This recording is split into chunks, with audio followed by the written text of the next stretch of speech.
Hello everyone, welcome back to the channel for Everything Arsenal. Another quick review on the Arsenal, not really quick, but yeah, another review on the 2-1 loss against Villarreal. In this video, this is the second time I'm doing this. I'll be reviewing the game in a different way. I'll be going through the stats and figures from the match. All the stats are from Opta, so make sure you go and check them out on Instagram, on Twitter, on Facebook, everywhere else. Very, very good stats. They're very accurate with their stats. It's very incredible how they come up with the stats. I'm just here to break down all the figures they've put out there.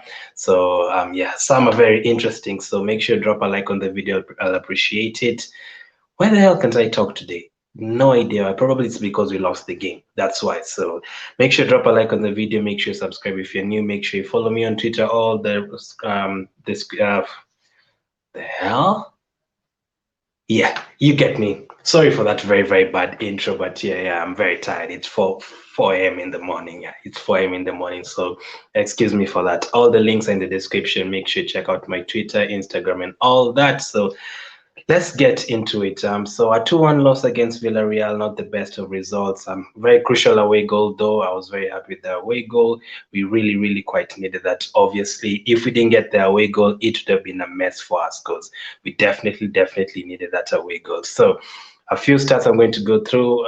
The first one I'm going to go through is about Unai Emery. So we all know Unai Emery's record in the Europa League, and the first one I'm going to talk about is Unai Emery. So Unai Emery was contesting his sixth European semi-final. That is very, very incredible. And in the last four, is actually the four of the last five, he's actually progressed to the final. He never loses in the semi-final. I think the last time he lost could have been around 2009, 2010. I didn't do the research on that, but you get the point. He's very quite good in the Europa League, and one of those games that he went through with was us. He went with us to the final in 2019. So it shows you how very, very, very experienced he is in this competition.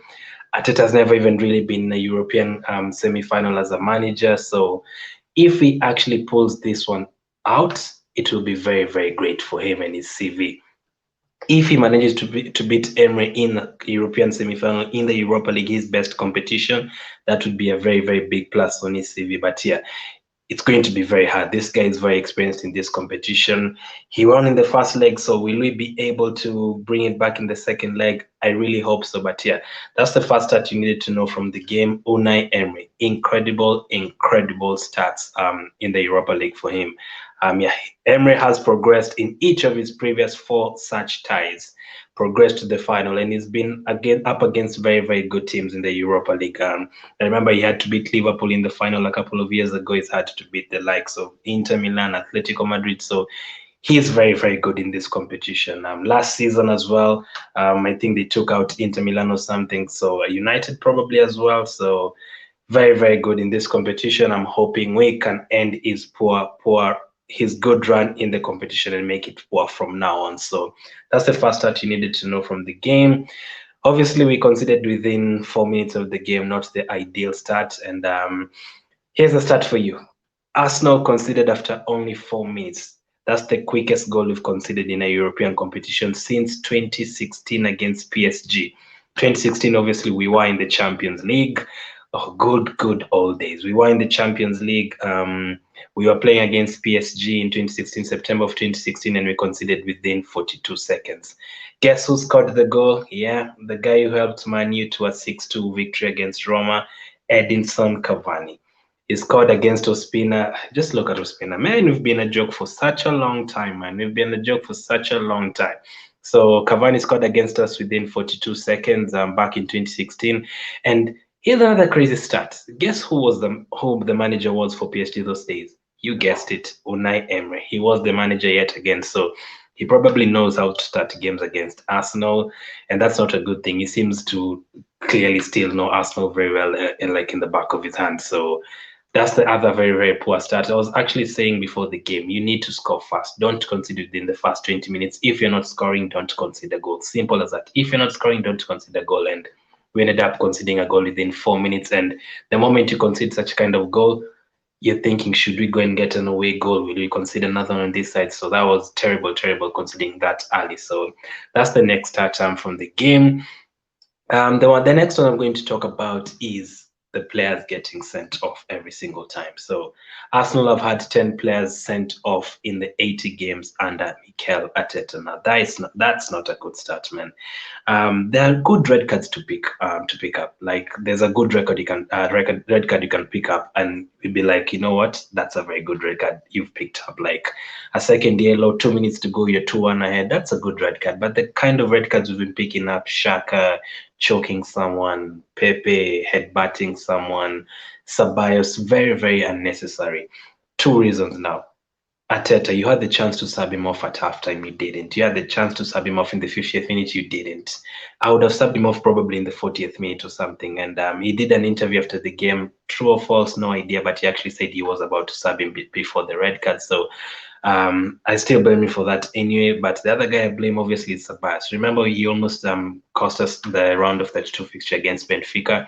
We were very lucky to survive. So Olympiacos again away from home, he cost us a goal with Leno that day as well, and against Villarreal in the semi-final. So he really needs to watch himself. Do we need him next season? Definitely not. Will we have him next season? I don't think so. I think the way this season has gone, I think we'll definitely not get him next season. Unfortunately for him, I think this is his last month at Arsenal this May. So that's the next start from the game. The next one is a positive. Nicolas Pepe. Everything is negative at Arsenal, but I always say the one positive we have is that we never miss penalties. We never miss penalties. So Nicolas Pepe netted his sixth goal of the Europa League season, 6 goals, 4 assists. Yes, you might say we've been playing teams like Dundalk, teams like Molde, teams like Olympiacos, Slavia Prague, but I think some of the goals have been very, very well taken. I remember the good form started from last season. I remember he scored a very good free kicks against, was it Frankfurt? I think he scored very good free kicks with Frankfurt or Victoria. I don't remember the team. We won the game 3-2. I think it could have been Victoria at home. So him scoring these 6 goals and 4 assists in the Europa League, the most from any team. Every other team, there's no player who's had more contributions than him. So that is a positive. Let's be honest. I always ask for him to improve. And this year, 2021, I feel like he has improved. I remember the goal away to Wolves, the goal away to Leicester, very, very good goal. I think he also scored away to Southampton as well. So he's been doing very, very well this year. I'm happy for him, a very, very good start. I hope we get at least 2 or 3 more goals. We really need it in the second leg and in the final if we get there. So Nicolas Pepe is the next start. Very, very good. Let's go back to the negatives. We have a lot of that because we lost the game. This is the first time a former Arsenal manager has beaten us since George Graham when he was at Tottenham. Now, obviously, Arsenal, we've never in our lifetime, most of you watching this, we've never come up against a former manager because we had Wenger such a long while and he didn't go to any other team. And this is the first time we're playing against Emery. Maybe when Arteta leaves, maybe we'll play against him in the future years. So this is the first time we're losing a match to a former manager since George Graham back in 1999. I had not started watching football. We only had one Premier League title then, so that was very, very interesting. But yeah, the way the game turned out, the 2 goals very early, it could have been worse. The moment we went 2 goals down and a man down, I knew we were in big trouble. I actually thought we were going to concede 3 or 4, and that would have been terrible. Leno saved us today. Leno definitely saved us, or last night he definitely saved us. So that is the next start from the game. Very interesting stats, man. Like shout out to Opta for coming up with such stats. Like you wouldn't know about such stats if you weren't like following these things every single time. So that some stats are very, very interesting. Probably most of them, the George Graham one, I probably would have guessed it, but probably not as well.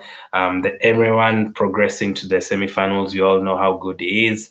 The Cavani one was very interesting. Cavani scoring against us in the first 42 seconds. Emery was manager there. Losing to George Graham as well. So I think I've gone through all of them. Let me know what you thought about those stats. Let me know which one interested you the most or which one stand you the most out of the 5 or 6 stats I've gone through. So yeah, the positive one is definitely Pepe scoring fast again. So let's hope it keeps the form going from next week. We probably won't need any of them against Newcastle. As of now, let's hope. I'm going to go for 2-1 victory next week, maybe extra time or something. But yeah, the game is still on. Very, very crucial game. We have Newcastle on Sunday. I'll have the match previews on Friday and Saturday. Make sure you watch out for that. As of now, thank you for watching. Keep staying safe, and I'll catch up with you guys later.